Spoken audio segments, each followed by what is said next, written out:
Pembacaan Alkitab dalam kitab Imamat pasal 9 dan 10. Imamat pasal 9. Para imam menerima jabatannya. Pada hari yang ke-8 Musa memanggil Harun serta anak-anaknya dan para tua-tua Israel.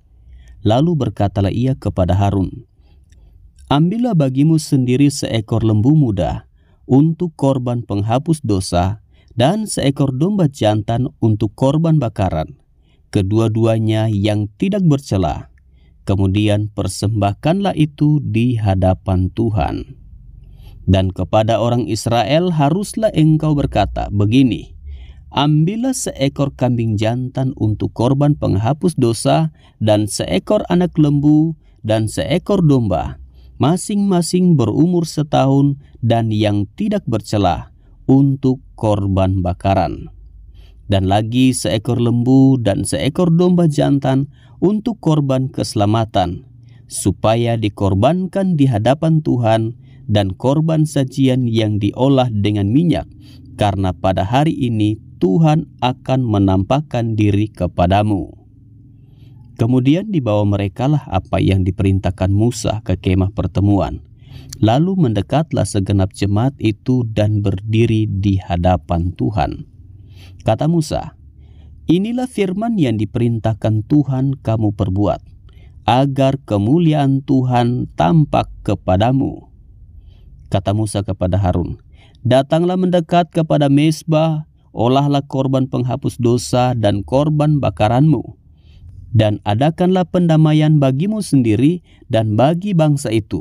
Sesudah itu, olahlah persembahan bangsa itu dan adakanlah pendamaian bagi mereka seperti yang diperintahkan Tuhan." Maka mendekatlah Harun kepada mezbah dan disembelihnyalah anak lembu yang akan menjadi korban penghapus dosa baginya sendiri. Anak-anak Harun menyampaikan darah lembu itu kepadanya. Dan Harun mencelupkan jarinya ke dalam darah itu dan membubuhnya pada tanduk-tanduk mezbah. Darah selebihnya dituangkannya pada bagian bawah mezbah.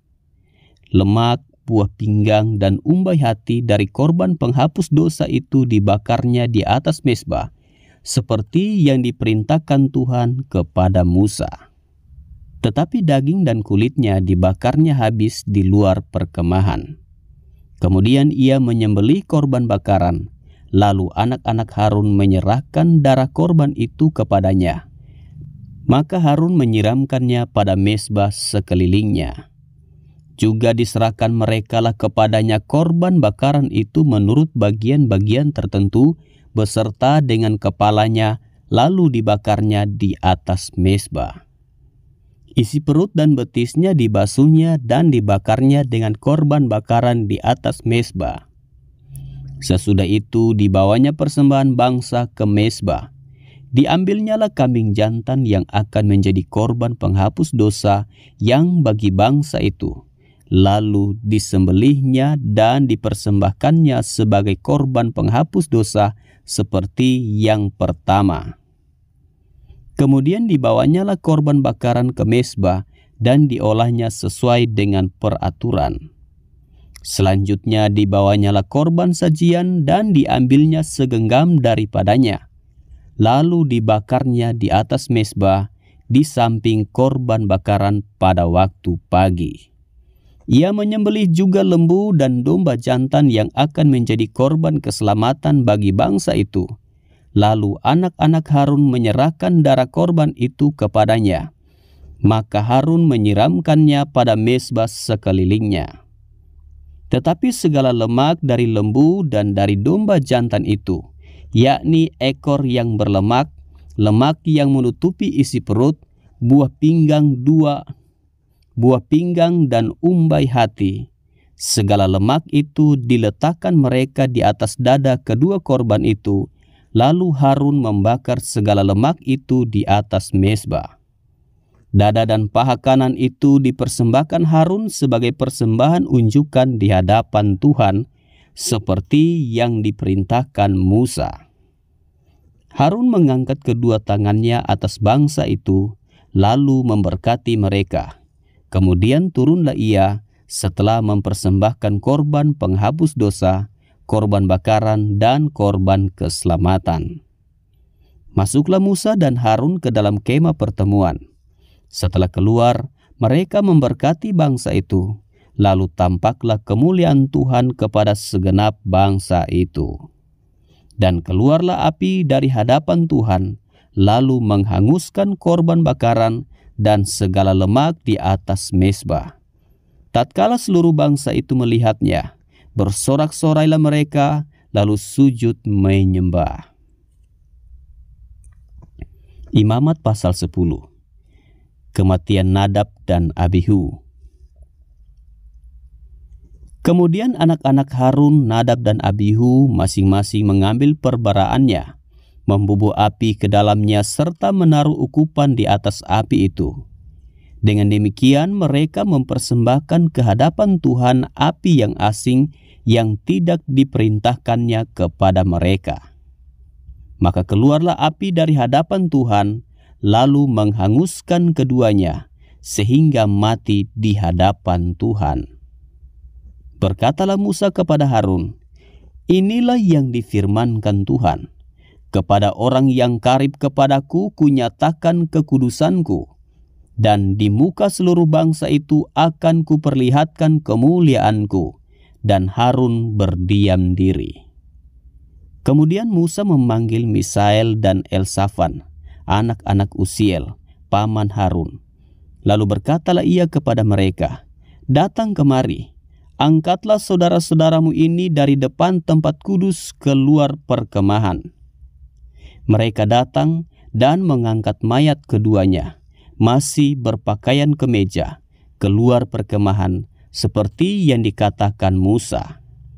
Kemudian berkatalah Musa kepada Harun dan kepada Eleazar dan Itamar, anak-anak Harun, "Janganlah kamu berkabung dan janganlah kamu berduka cita, supaya jangan kamu mati dan jangan Tuhan memurkai segenap umat ini. Tetapi saudara-saudaramu, yaitu seluruh bangsa Israel, merekalah yang harus menangis karena api yang dinyalakan Tuhan itu. Janganlah kamu pergi dari depan pintu kemah pertemuan, supaya jangan kamu mati, karena minyak urapan Tuhan ada di atasmu." Mereka melakukan sesuai dengan perkataan Musa. Larangan tentang minuman keras bagi imam yang menyelenggarakan kebaktian. Tuhan berfirman kepada Harun, "Janganlah engkau minum anggur atau minuman keras, engkau serta anak-anakmu, bila kamu masuk ke dalam kemah pertemuan, supaya jangan kamu mati. Itulah suatu ketetapan untuk selamanya bagi kamu turun-temurun. Haruslah kamu dapat membedakan antara yang kudus dengan yang tidak kudus, antara yang najis dengan yang tidak najis. Dan haruslah kamu dapat mengajarkan kepada orang Israel segala ketetapan yang telah difirmankan Tuhan kepada mereka dengan perantaraan Musa." Bagian imam dari korban. Kemudian berkatalah Musa kepada Harun dan kepada Eleazar dan Itamar, anak-anak Harun yang tinggal itu, "Ambillah korban sajian yang tinggal dari segala korban api-apian Tuhan, dan makanlah itu sebagai roti yang tidak beragi di samping mezbah, karena itulah bagian maha kudus. Haruslah kamu memakannya di suatu tempat yang kudus, karena itulah ketetapan bagimu dan anak-anakmu dari segala korban api-apian Tuhan, sebab demikianlah diperintahkan kepadaku. Dada persembahan unjukan dan paha persembahan khusus itu haruslah kamu makan di suatu tempat yang tahir, engkau ini serta anak-anakmu laki-laki dan perempuan, karena semuanya diberikan sebagai ketetapan bagimu dan anak-anakmu dari segala korban keselamatan orang Israel." Paha persembahan khusus dan dada persembahan unjukan itu haruslah dibawa mereka ke tempat segala korban api-apian yang dari lemak itu, supaya dipersembahkan sebagai persembahan unjukan di hadapan Tuhan. Itulah suatu ketetapan untuk selamanya bagimu serta bagi anak-anakmu seperti yang diperintahkan Tuhan." Kemudian Musa mencari dengan teliti kambing jantan korban penghapus dosa itu. Tetapi ternyata kambing itu sudah habis dibakar. Sebab itu dimarahinya Eleazar dan Itamar, anak-anak Harun yang tinggal itu. Katanya, "Mengapa tidak kamu makan korban penghapus dosa itu di tempat yang kudus? Bukankah itu sesuatu bagian Maha Kudus dan Tuhan memberikannya kepadamu, supaya kamu mengangkut kesalahan umat itu dan mengadakan pendamaian bagi mereka di hadapan Tuhan? Lihat, darahnya itu tidak dibawa masuk ke dalam tempat kudus. Bukankah seharusnya kamu memakannya di tempat kudus, seperti yang telah kuperintahkan?" Lalu berkatalah Harun kepada Musa, "Memang benar pada hari ini mereka telah mempersembahkan korban penghapus dosa dan korban bakaran mereka ke hadapan Tuhan. Tetapi hal-hal seperti tadilah yang kualami. Jikalau pada hari ini aku memakan juga korban penghapus dosa, mungkinkah hal itu disetujui oleh Tuhan?" Ketika Musa mendengar itu, ia menyetujuinya.